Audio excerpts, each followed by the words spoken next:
नमस्कार, आप देख रहे हैं मिरर मीडिया। मैं हूं आपके साथ चंद्रा सिंह। आदिवासी नेत्री निशा भगत ने गुरुवार को प्रेस वार्ता के दौरान रांची के डीआईजी ग्राउंड में चल रहे अतिक्रमण हटाओ अभियान पर सवाल खड़े किए हैं।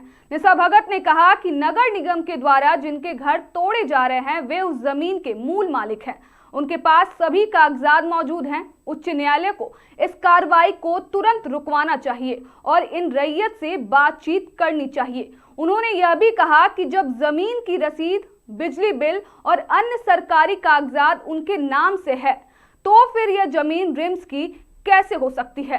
इस पेपर के माध्यम से जो हमारे पास एविडेंसेस हैं उसके माध्यम से जो भी वहां के सीओ होंगे, जो भी यहाँ के नगर निगम के पदाधिकारी होंगे, सब पे टारगेट किया जाएगा और किसी को नहीं छोड़ेंगे। और इस सरकार को इन सब का मुआवजा भी देना पड़ेगा, इनको फिर से बसाना होगा। ये केंद्र सरना समिति ने प्रण लिया है। हमसे जो गलती हुई कि हम पहले नहीं जा पाए, लेकिन अब हमसे जो गलती हुई है और इन जो कहा जाए तो इन जैसे पदाधिकारी जो घूसखोर, जो काले लिबाज में अपने पद को बेच देने वाले लोग, जो अपने ईमान को बेच देने वाले लोग, जो संविधान का मान नहीं रखने वाले लोगों को उनकी औकात दिखाने का काम, उनकी सही जगह दिखाने का काम ये केंद्रीय सरना समिति करेगी। बिल्कुल करेंगे, बिल्कुल होगा केंद्रीय सरना समिति की तरफ से।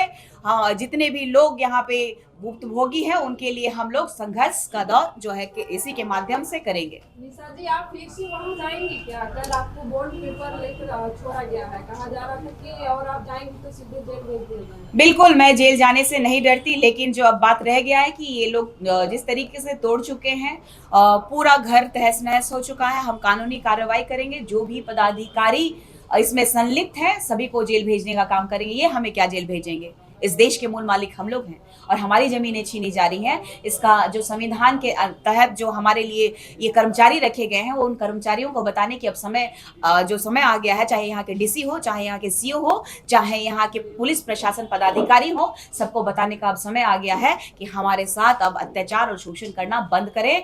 और इस हाई कोर्ट और सुप्रीम कोर्ट से पहले किसके लिए है ये सुप्रीम कोर्ट, ये हाई कोर्ट किसके लिए है, ये प्रशासन पदाधिकारी किसके लिए है, जनता के लिए है। जब जनता ही खुश नहीं है तो अगर जनता इसका पलट के वार करेगी तो इनको कितना तकलीफ होगा, ये इनको बताने का काम ये केंद्रीय सरना समिति करेगी।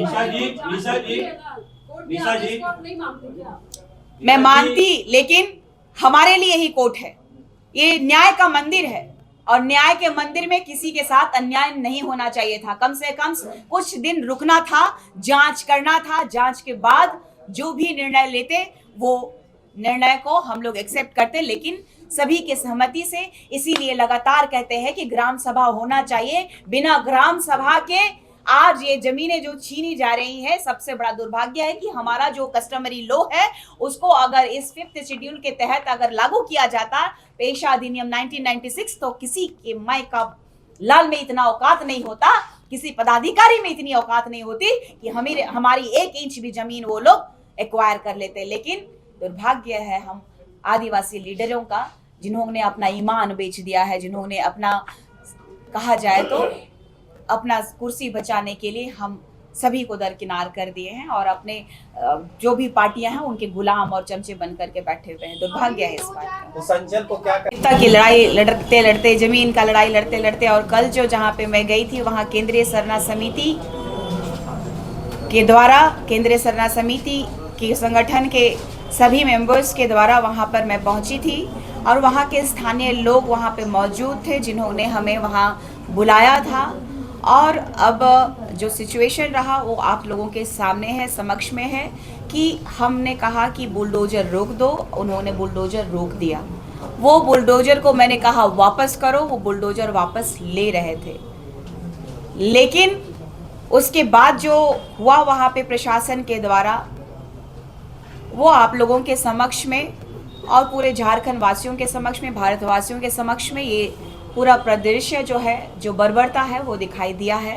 ये मैं नहीं, ये यहाँ झारखंड की जनता जो कि मुझसे प्यार करते हैं और यहाँ रहते हैं, जिनके लिए मैं संघर्ष कर रही हूँ, जिनके लिए मैं लड़ रही हूँ, वो निर्णय करेंगे कि इसका क्या करना चाहिए। और मुझे लगता है कि हमारा जो संघर्ष है ये ना प्रशासन मुझे रोक सकती है, ना यहाँ के राजनीतिक तंत्र रोक सकते हैं। मेरा संघर्ष जारी रहेगा। मेरी जहां जरूरत होगी हमारे आदिवासियों को, हमारे मूलवासियों को, मैं उनके लिए वहां पे खड़ा रहूंगी और हमारा केंद्रीय शरणार्थ समिति खड़ा रहेगा और लगातार हम जल जंगल जमीन और अपना अस्तित्व को बचाने का काम करेंगे। मैंने बार बार कहा है कि ये 20 साल की काली रात के बारे में पढ़िएगा। पंखराज बाबा कार्तिक उरांव जी ने आदिवासी अस्मिता के बारे में, हमारे विकास के बारे में, हमारे बारे में काफी गहराई से लिखा है। इन्होंने बताया है कि कैसे हमें छला गया, कैसे हमें ठगा गया, हमें किस तरीके से धोखे में रखा गया। अगर सरकार चाहती तो हमें शरणार्थ कोड दे सकती थी, पेशा अधिनियम कोड, जो पेशा अधिनियम 1996 लागू कर सकती थी। चाहती तो CNTSPT एक्ट का लगातार जो उल्लंघन हो रहा है वो रोक सकती थी। समता जजमेंट है उसका सम्मान करती और शरणार्थ कोड लागू करने के लिए आर्टिकल 368 के तहत भारत के संविधान में संशोधन करने का जो प्रावधान है वो कर सकती थी। ये दुर्भाग्य है कि हम लोगों के जो परिप्रेक्ष्य में जो लिखा गया कि हम जाति उसी में होती है, हिंदू समुदाय में, हिंदू धर्म में जाति होती है और हिंदू धर्म के अंतर्गत हमें निचले पायदान पे रखा गया।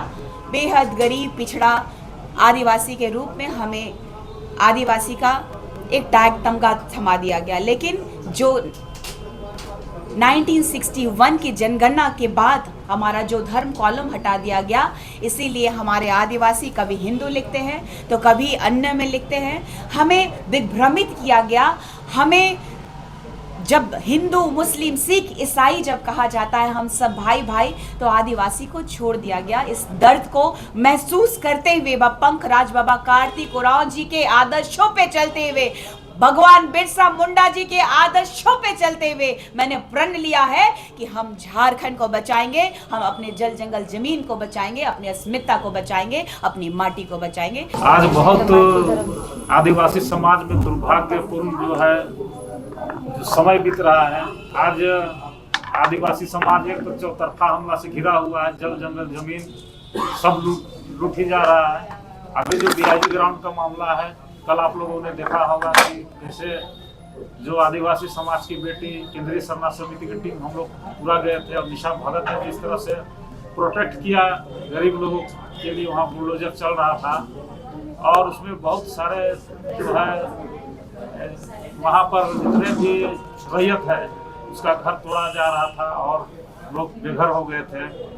तो ऐसे में पूरे टीम हम लोग गए थे और उसमें से जो है निशा भगत जी ने वहाँ बुलडोजर को रोकने का अनुरोध किया और कुछ रुक भी गए थे और वो जा भी रहे थे। लेकिन वहाँ जो प्रशासन के द्वारा जो बर्बरता किया गया, केंद्रीय शरणार्थ समिति की केंद्रीय महिला को थप्पड़ मारा गया, जिसको केंद्रीय शरणार्थ समिति परिषद निंदा करती है, घोर इसमें हम लोग निंदा करते हैं। और आदिवासी समाज काफी आहत है कि जो आदिवासी का जो लीडर करने वाला, जो आदिवासी को अगुआ है, उसके साथ में मारपीट और थप्पड़ मारना, घसीटा जाना और बेइज्जत करना है कहीं से भी समाज के लिए उचित नहीं है। अगर आपको कार्रवाई करना था तो FIR तो आप कर ही दिए, कानूनी रूप से FIR करने का था, आपने किया। लेकिन जो मारकाम जो आदिवासी बेटी के साथ में जो आप लोगों ने किया, इसका हम लोग समिति भरसक निंदा करते हैं और हम प्रशासन से मांग करते हैं, वरीय पुलिस अधीक्षक से मांग करते हैं, DGP साहब से भी मांग करते हैं कि ऐसे दोषी पुलिसकर्मियों को अविलंब बर्खास्त करें। क्योंकि ये कानूनी प्रक्रिया है, तो आप कानून की तरह से आप गए, आप इसमें FIR करें, वो ठीक था। लेकिन किसी भी सूरत पे हाथ उठाना, एक जो आदिवासी समाज का नेतृत्व करता है, जिसके चलते विगत आप लोगों ने देखा होगा कुर्मी आंदोलन पूरे झारखंड में, चाहे उड़ीसा हो, बंगाल हो, बिहार हो, हम लोगों ने घूम घूम करके लाखों संख्या का भीड़ में जो है वहाँ पर अपने समाज को बचाने के लिए हम लोग गए। और ऐसा उन लोग का कतई समाज स्वीकार नहीं करेगा कि जिसका जो लाखों संख्या में जो जिसका अनुयायी है, जिसको मानते हैं, ऐसे लोगों में यदि थप्पड़ मारना, ये निशा भगत में थप्पड़ नहीं चला है, ये पूरे आदिवासी समाज में थप्पड़ चला है।